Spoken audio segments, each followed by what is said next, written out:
Now, my trusted friend and advisor has convinced me to talk to you about why I do some of my videos with scripts and some I do a cappella off the top of my head. Well, the important issues, as I've been doing here, I do want to keep somewhat limited in scope because I have a tendency to sometimes get what looks like far afield, even though a lot of what I do is intimately related to the subject matter.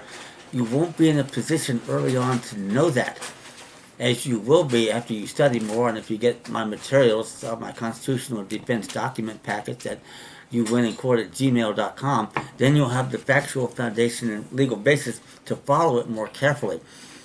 So that said, I know I can stray far afield at times, and I don't want to do that because I want to keep getting the central points that I'm focusing on across so that you understand them better and they're easier to use when you get in front of the court with that damn dumbass on the other side.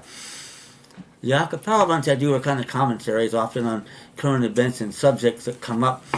And those I have a little more leeway with because there are things that come into play that I can try to relate to the current situation and it will make some sense.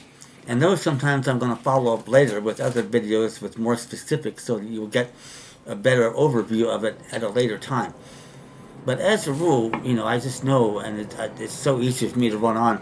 And as they can tell you in their courts, by the way, quote unquote, I can go on if I have to a cappella for 3 hours at a clip without a problem. I mean, that's discouraging if you're a judge or a dumbass. You got someone like that on the other side of the aisle here. That's a real problem. The good news, by the way, you don't have to be that good. It helps if you are. But that's taken me 4 decades, 10,000 hours in the law library to do that, and lots of practice and work on what it is I do. When it looks easy, that's when you can tell that someone has put the time and effort in.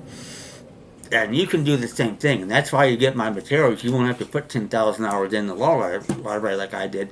I've got it set out for you in a relatively easy way to understand it all. And you can go in there and do the same thing to these bastards and stop them and stop this damn system from doing what it's doing to us. So that said, some of my speeches will be scripted, others won't. You'll be able to tell immediately which is which. But in the meantime, please subscribe to my videos. Tell your friends. Thank you for that. And send me an email at youwinnincourt@gmail.com and we can discuss things further. Thank you.